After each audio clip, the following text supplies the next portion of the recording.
Good morning, सुप्रभात। स्वागत है आप सभी का संदीप गौर सर के यूट्यूब चैनल में। हमसे जुड़े सभी मित्रों का, विद्यार्थियों का, दोस्तों का मैं अपने चैनल पर स्वागत करता हूं। और जो विद्यार्थी आज हमसे पहली बार जुड़े हुए हैं वह संदीप गौर सर को यूट्यूब चैनल पर सब्सक्राइब कर लीजिएगा, जिससे आगामी भविष्य में आने वाले हर एक वीडियो का नोटिफिकेशन दोस्तों आप तक आसानी से पहुंच सके। दोस्तों आज हम डिस्कस करने वाले हैं 22 अप्रैल के मध्य प्रदेश करेंट अफेयर के मेरे दोस्तों लल्लन टॉप क्वेश्चन में दोस्तों।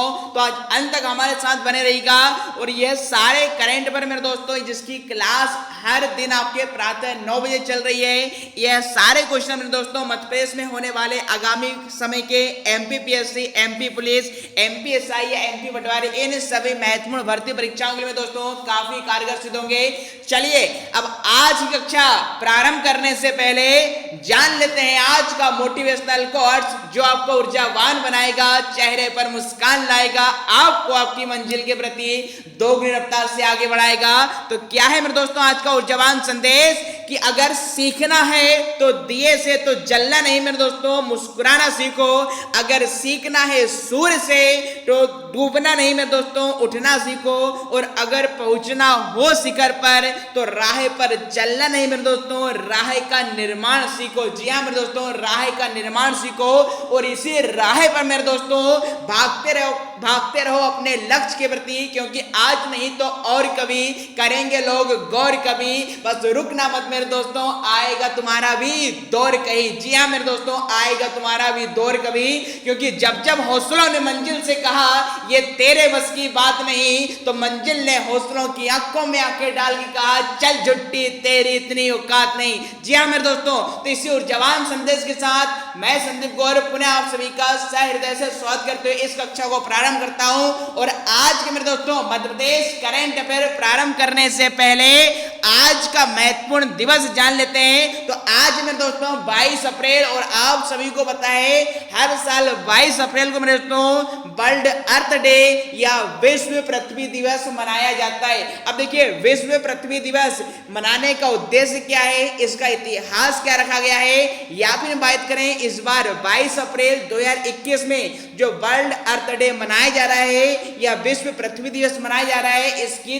थीम क्या रखी गई है। क्योंकि आपकी परीक्षाओं में दोस्तों इसकी थीम या विषय भी आपसे पूछा जाता है। तो विश्व पृथ्वी दिवस से जुड़े हर एक पहलू पर हम काफी डिटेल में वार्ता करेंगे और उसके बाद आज के करंट अफेयर हम प्रारंभ करेंगे। चलिए दोस्तों तो जान लेते हैं विश्व पृथ्वी दिवस का इतिहास क्या रहा है। तो जिस प्रकार आप देख पा रहे हैं कि पहली बार विश्व पृथ्वी दिवस मनाने का ख्याल अमेरिका के सीनेटर गेलार्ड नेल्सन को आया था। 22 अप्रैल 1970 में पहली बार विश्व पृथ्वी दिवस को मनाया गया। आगे चलकर इसी दिन को मनाने के लिए कई देश आगे आए। नेल्सन का उद्देश्य था कि इस दिन को पृथ्वी के गुणों का सम्मान करने और लोगों के बीच प्राकृतिक संतुलन को बढ़ावा देना था। तो ये था मेरे दोस्तों विश्व पृथ्वी दिवस का इतिहास। अब जान लेते हैं कि भाई विश्व पृथ्वी दिवस क्यों मनाया जाता है। तो साल 1970 से प्रारंभ हुए इस दिवस को आज पूरी दुनिया के 192 से अधिक देशों के 1 अरब से अधिक लोग मनाते हैं। साल 2021 में इसके में दोस्तों 51 साल पूरे होने जा रहे हैं। और विश्व दिवस को मनाने का उद्देश्य लोगों को पृथ्वी और पर्यावरण के संरक्षण हेतु जागरूक रखना है। मौजूदा समय में ग्लेशियर पिघल रहा है, ग्लोबल वार्मिंग बढ़ रहा है और प्रदूषण भी खूब बढ़ रहा है। इन सभी से पृथ्वी नष्ट हो रही है। ऐसी स्थिति में पृथ्वी की गुणवत्ता, उर्वरकता और महत्ता को बनाए रखने के लिए हमें पर्यावरण और पृथ्वी को सुरक्षित रखने की जरूरत है दोस्तों। इसी कारण से हर साल में दोस्तों पूरे विश्व में पृथ्वी दिवस मनाया जाता है। अब इस बार के मेरे दोस्तों 22 अप्रैल 2021 के जो विश्व पृथ्वी दिवस मनाया जा रहा है उसकी थीम क्या है मेरे दोस्तों। तो पृथ्वी दिवस 2021 के लिए वर्ष की जो थीम है रीस्टोर अवर अर्थ, आपको ध्यान में रखना है restore our earth is the theme of 2021 world earth day.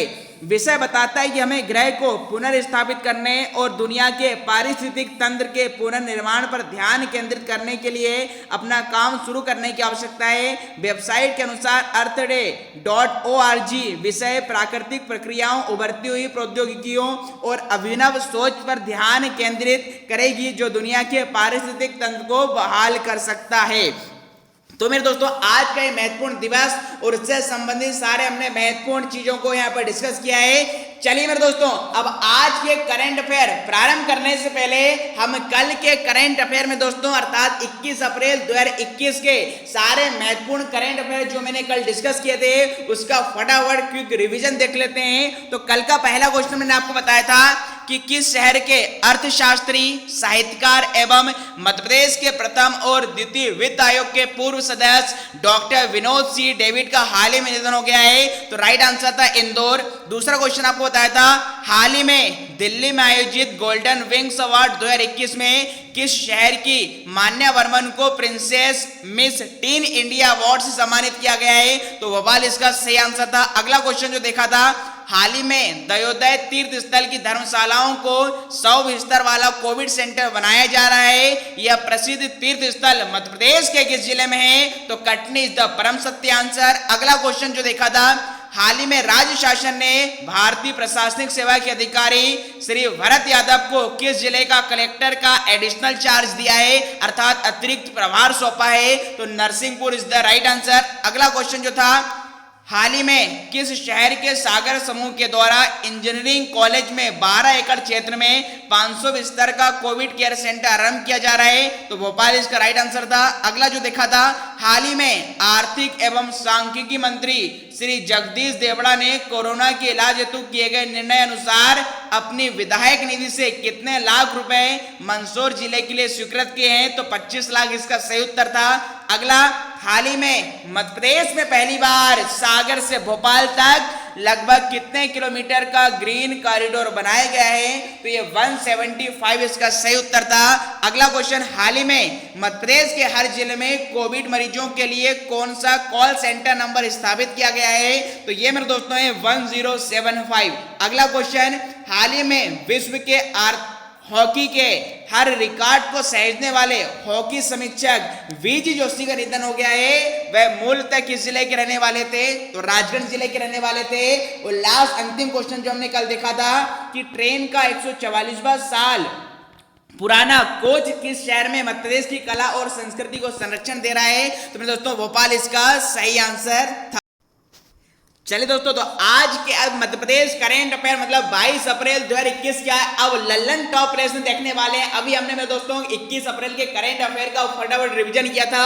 अब 22 अप्रैल 2021 के लल्लन टॉप प्रश्नों का हम यहाँ पर शुरुआत कर रहे हैं। और पहला क्वेश्चन मेरे दोस्तों ये रहा आपके डिस्प्ले स्क्रीन पर, काफी महत्वपूर्ण है। हाल ही में किस जिले के 53 वर्षीय कैप्टन सुरेंद्र सिंह यादव ने 20,000 फीट से अधिक ऊंची चोटी माउंट लोबूचे पर तिरंगा फहराया है? तो पिक्चर डिस्प्ले स्क्रीन पर आपको कैप्टन सुरेंद्र सिंह यादव की दिखाई दे रही मेरे दोस्तों। तो फटाफट से बताइए मेरे दोस्तों, हाल ही में जिन्होंने 20,000 अधिक से ऊंची चोटी माउंट लोबूचे पर तिरंगा फहराया है, इनका संबंध मेरे दोस्तों मध्य प्रदेश के किस जिले से? 4 विकल्प है, उज्जैन, निमाड़ी, टीकमगढ़ और सतना। चलिए जान लेते हैं राइट आंसर। तो जिन विद्यार्थियों ने चयन किया विकल्प क्रमांक 2 का निवाड़ी, जी हाँ दोस्तों, कैप्टन सुरेंद्र सिंह यादव का संबंध निवाड़ी जिले से, जिन्होंने ही हाल ही में 20,000 से अधिक फीट से ऊंचाई वाली चोटी माउंट लोबूचे पर मेरे दोस्तों तिरंगा फहराया है।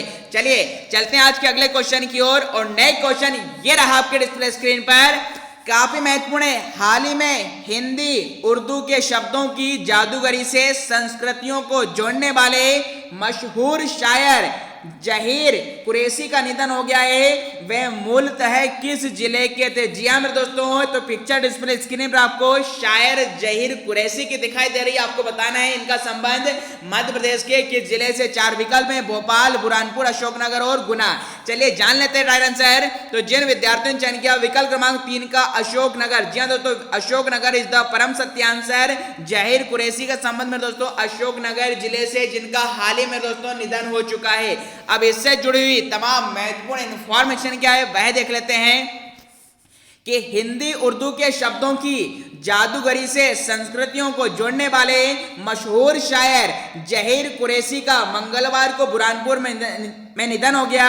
वे 71 साल के थे। वे वर्तमान में भोपाल में रहते थे। बीमारी के चलते वे अपने दामाद के यहाँ बुरहानपुर गए थे, जहाँ बीमारी की वजह से उनका निधन हो गया है। उनका जन्म दोस्तों कहाँ पर हुआ था? चंदेरी, अशोकनगर जिले में हुआ था। अब जो प्रमुख ये आपके शायर हैं, तो इनकी जो प्रमुख गजल संग्रह इस प्रकार हैं: लेखनी के स्वप्न, एक टुकड़ा धूप चांदनी का दुख, समुंदर ब्याह नहीं आया है, और भीड़ में सबसे अलग, पेड़ तन कर भी नहीं टूटा। तो ये इनके मेरे दोस्तों प्रमुख गजल संग्रह हैं। चलिए चलते हैं अगले क्वेश्चन की ओर, और नए क्वेश्चन ये रहा आपके डिस्प्ले स्क्रीन पर कि मध्य प्रदेश राज्य ग्रामीण आजीविका मिशन द्वारा प्रदेश स्व सहायता समूह की कितने लाख ग्रामीण महिलाओं को कोरोना की रोकथाम हेतु प्रशिक्षित किया जा रहा है। तो पिक्चर डिस्प्ले स्क्रीन पर मेरे दोस्तों फटाफट से आंसर दीजिए कि मध्य प्रदेश का जो स्व सहायता समूह है महिलाओं का, तो इसमें कितने लाख ग्रामीण महिलाओं को मेरे दोस्तों कोरोना की रोकथाम हेतु प्रशिक्षित किया जा रहा है। चलिए जान लेते हैं राइट आंसर। तो जिन विद्यार्थियों ने चयन किया विकल्प क्रमांक 1 का 37 लाख, जी हमें तो 37 लाख स्व सहायता समूह वाली ग्रामीण महिलाओं को दोस्तों मध्य प्रदेश राज्य ग्रामीण आजीविका मिशन के तहत में दोस्तों प्रशिक्षित किया जा रहा है। अब इससे संबंधित इंफॉर्मेशन क्या है कि राज्य ग्रामीण आजीविका मिशन के कुल प्रवेशित 44,553 ग्रामों में गठित 3,26,447 सह सहायता समूह की लगभग 37 लाख महिला सदस्यों को कोविड-19 की रोकथाम के संबंध में जागरूक एवं प्रशिक्षित करने का लक्ष्य रखा गया है, जो कि 20 अप्रैल 2021 तक पूर्ण किया जाएगा। मतलब 2 दिन पहले की बात कर रहे हैं। और प्रशिक्षण के लिए तैयार प्रशिक्षण सामग्री यथा मॉड्यूल, पोस्टर, हैंडआउट, फलयार आदि मास्टर ट्रेनर्स एवं अन्य प्रशिक्षकों को उपलब्ध कराए जा चुके हैं। तो ये थी मेरे दोस्तों इस क्वेश्चन से जुड़ी तमाम महत्वपूर्ण इंफॉर्मेशन। चलते हैं आज के अगले क्वेश्चन की ओर, और नए क्वेश्चन ये रहा आपके डिस्प्ले स्क्रीन पर, काफी महत्वपूर्ण है।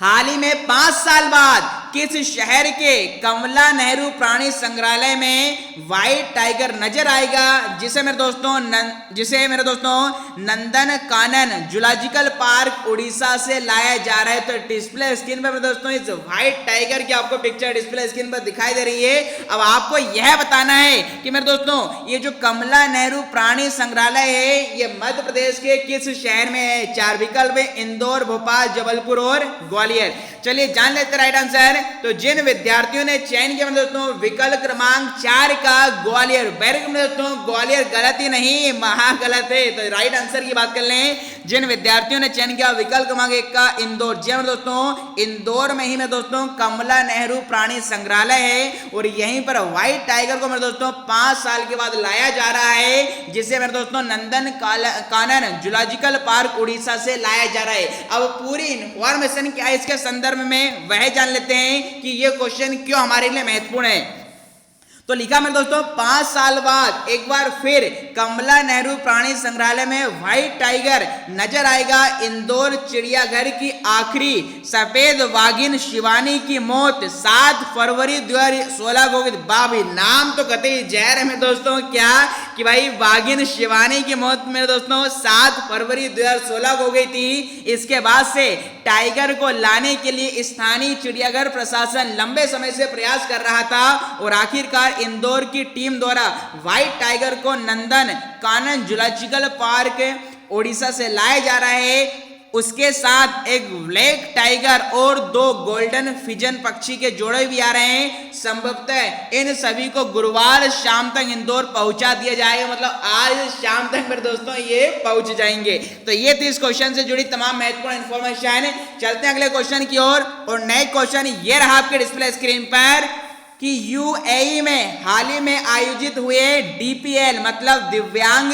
प्रीमियर लीग, देखिए मेरे एक होता है आईपीएल और एक दिव्यांग लोगों का होता है डीपीएल में मुंबई आइडियल्स टीम की कप्तानी करने वाले ब्रजेश द्विवेदी राजस्थान राजवाड़े के खिलाफ 4 विकेट लिए और 11 रन बनाकर मैन ऑफ द मैच रहे। तो आपको बताना है कि इन ब्रजेश द्विवेदी का संबंध मध्य प्रदेश के किस जिले से। ब्रजेश द्विवेदी की पिक्चर डिस्प्ले स्क्रीन पर दिखाई दे रही है। हाल ही में आपने देखा होगा यूएई में दोस्तों ये डीपीएल हुआ था, जिसमें से आइडियल्स टीम की कप्तानी ब्रजेश द्विवेदी ने की। आपको बताना है इनका संबंध मध्य प्रदेश के किस जिले से। 4 विकल्प हैं, रीवा, सतना, ग्वालियर और देवास। चलिए जान लेते हैं राइट आंसर। तो जिन विद्यार्थियों ने चयन किया विकल्प क्रमांक 2 का सतना, जी तो सतना इज द परम सत्य आंसर। ब्रजेश द्विवेदी का संबंध मेरे दोस्तों कहां से है? सतना जिले से। इससे संबंधित महत्वपूर्ण इंफॉर्मेशन क्या है कि यूएई में हाल ही में आयोजित हुए दिव्यांग प्रीमियर लीग में मुंबई आइडियल्स टीम की कप्तानी करने वाले भारतीय प्रौद्योगिकी संस्थान मतलब आईआईटी इंदौर के उप प्रबंधक ब्रजेश द्विवेदी राजस्थान राजवाड़े के खिलाफ 4 विकेट लिए और 11 रन बनाकर मैन ऑफ द मैच रहे। चेन्नई सुपरस्टार के खिलाफ दूसरे मैच में उन्होंने 1 विकेट लिया और 25 रन बनाए। ये मूलतः मध्य प्रदेश के सतना जिले के हैं और यह है आपका दिव्यांग प्रीमियर लीग था जिसमें 6 टीमों ने भाग लिया था। इसमें Mumbai ideal, Delhi Challengers, night fighter, Chennai superstar, Rajasthan Rajwade और गुजरात हीटर टीम शामिल थी। अब आपको कमेंट बॉक्स में बताना है दोस्तों कि हाल ही में जो 15 अप्रैल को ये समाप्त हुआ है आपका दिव्यांग प्रीमियर लीग, इन 6 टीमों में से कौन सी टीम मेरे दोस्तों विनर रही है और कौन सी टीम रनर अप रही है, मतलब दूसरी पोजीशन पर आई है। चलिए फिलहाल चलते हैं अगले क्वेश्चन की ओर और नेक्स्ट क्वेश्चन ये रहा आपके डिस्प्ले स्क्रीन पर। हाल ही में भोपाल के प्रसिद्ध संगीतकार और शास्त्रीय संगीत गुरु पंडित सिद्धराम कोरवार का निधन हो गया है। वह मूलतः किस राज्य के थे? जी मेरे दोस्तों, तो पंडित सिद्धवार कोरवार जो कि भोपाल के प्रसिद्ध म्यूजिशियन और क्लासिकल डांस गुरु थे, यहाँ पर म्यूजिक गुरु थे मेरे दोस्तों। इनकी पिक्चर डिस्प्ले स्क्रीन पर दिखाई दे रही है, आपको बताना है ये मूलतः किस राज्य के थे। 4 विकल्प आपके समक्ष हैं, कर्नाटक, उत्तर प्रदेश, तमिलनाडु और राजस्थान। चलिए जान लेते राइट आंसर।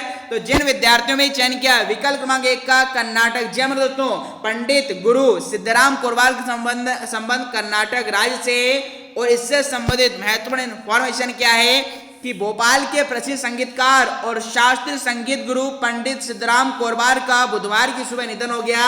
86 वर्षीय कोरवार कोरोना से पीड़ित होने के बाद हर्षनगर स्थित अपने घर में क्वारंटाइन थे। बीती रात से उनका ऑक्सीजन लेवल डाउन हुआ और बुधवार सुबह अस्पताल ले जाते समय उनका निधन हो गया। कर्नाटक राज्य के बीजापुर जिले के कोरवार गांव में जन्मे पंडित सिद्धराम ने भोपाल को अपनी कर्मभूमि बनाया, मतलब भोपाल में रहते थे और मूलतः में दोस्तों ये कर्नाटक राज्य से अपना संबंध रखते थे। चलिए थी इस क्वेश्चन से जुड़ी तमाम महत्वपूर्ण इंफॉर्मेशन। चलते हैं आज के अगले क्वेश्चन की ओर और नेक्स्ट क्वेश्चन ये रहा आपके डिस्प्ले स्क्रीन पर। हाल ही में मध्य प्रदेश के पूर्व विधायक और वरिष्ठ कांग्रेस नेता हरि सिंह नरवरिया का निधन हो गया। इनका संबंध में दोस्तों किस विधानसभा क्षेत्र से था? तो हरि सिंह नरवरिया की पिक्चर डिस्प्ले स्क्रीन पर दिखाई दे रही है। फटाफट से हमारे शहर लाड में इसका आंसर देंगे कि भाई इनका संबंध किस विधानसभा क्षेत्र से था। चलिए 4 विकल्प आपके समक्ष दिखाई दे रहे हैं। अब बात कर लें राइट आंसर। तो भाई जिन विद्यार्थियों ने चयन किया विकल्प क्रमांक 1 का मेहगांव भिंड, जी में दोस्तों इनका संबंध आपके मेहगांव भिंड से था। चलिए चलते हैं अगले क्वेश्चन की ओर और नेक्स्ट क्वेश्चन ये रहा आपके डिस्प्ले स्क्रीन पर। हाल ही में चिकित्सा शिक्षा मंत्री श्री विश्वास कैलाश सारंग, जिनकी पिक्चर डिस्प्ले स्क्रीन पर दिखाई दे रही है, ने प्रदेश के किस नगर निगम के हर जोन में 2-2 कोविड सहायता केंद्र खोले जाने की घोषणा की है? काफी महत्वपूर्ण है। 4 विकल्प हैं, उज्जैन, जबलपुर, भोपाल और इंदौर। चलिए जान लेते हैं राइट आंसर। तो जिन विद्यार्थियों ने चयन किया विकल्प क्रमांक 3 का भोपाल, जी दोस्तों हाल ही में भोपाल नगर निगम के जितने भी जोन हैं वहां पर विश्वास सारंग ने 2-2 कोविड सेंटर खोलने की यहाँ पर घोषणा की है, जो कि 23 अप्रैल से प्रारंभ हो जाएंगे। इससे संबंधित महत्वपूर्ण इंफॉर्मेशन कि चिकित्सा शिक्षा मंत्री श्री विश्वास कैलाश सारंग ने कहा है कि भोपाल नगर निगम के हर जोन में 2-2 कोविड सहायता केंद्र खोले जाएंगे। यह केंद्र में दोस्तों 23 अप्रैल मतलब कल से प्रारंभ हो जाएंगे। इन केंद्रों पर सामान्य कोविड मरीजों को होम आइसोलेशन की आवश्यक दवाएं उपलब्ध होंगी। और नगर निगम की बात करें भोपाल में तो कुल कितने जोन है दोस्तों? भोपाल नगर निगम में 19 जोन है और हर जोन में 2-2 कोविड सहायता केंद्र खोले जाने से इनकी संख्या कितनी आएगी? तो 19 2 38 मतलब 19 2 38 में दोस्तों ये कोविड सेंटर खोले जा रहे हैं। इससे मरीजों को फायदा होगा और फीवर क्लिनिकल सहित अन्य अस्पतालों में की भीड़ में कमी आएगी। चलिए ये थी इस क्वेश्चन से जुड़ी तमाम महत्वपूर्ण इंफॉर्मेशन। चलते हैं अगले क्वेश्चन की ओर और नेक्स्ट क्वेश्चन ये रहा आपके स्क्रीन पर। हाल ही में भारत सरकार के सहयोग से मध्य प्रदेश के कितने जिलों में PSA तकनीक आधारित ऑक्सीजन जनरेटिंग प्लांट स्थापित किए जा रहे हैं? तो पिक्चर डिस्प्ले स्क्रीन पर है। तो फटाफट से हमारे दोस्तों बताइए हाल ही में भारत सरकार के सहयोग से मध्य प्रदेश के कितने जिलों में PSA टेक्निक पर आधारित ऑक्सीजन जनरेटिंग प्लांट स्थापित किए जा रहे हैं? चलिए जान लेते हैं आंसर। तो जिन विद्यार्थियों ने चयन किया मेरे दोस्तों विकल्प क्रमांक 3 का 8, जी दोस्तों 8 जिलों में एक ऑक्सीजन जनरेटिंग प्लांट स्थापित किए जा रहे हैं और वो 8 जिले कौन कौन से हैं वह देख लेते हैं। तो भाई लिखा हुआ है कि भारत सरकार द्वारा प्रदेश के लिए स्वीकृत 8 ऑक्सीजन प्लांट में 4 ऑक्सीजन प्लांट खंडवा, उज्जैन, शिवपुरी और सिवनी जिले में शुरू किए गए हैं। 2 प्लांट मंदसौर और जबलपुर में और अगले 2 दिन में मेरे दोस्तों रतलाम, मुरैना जिले में अगले 1 सप्ताह में शुरू हो जाएंगे। तो ये तो मेरे दोस्तों आज के 10 महत्वपूर्ण Lallan top Madhya Pradesh current affair. यदि क्लास पसंद आ रही तो मेरे दोस्तों लाइक कीजिएगा, शेयर कीजिएगा और जो विद्यार्थी पहली बार हमसे जुड़े हैं वह चैनल को सब्सक्राइब कर लीजिएगा। चलिए मेरे दोस्तों तो विदा लेने का समय आपके समक्ष आ चुका है। आज के लिए इतना ही। थैंक यू, जय हिंद।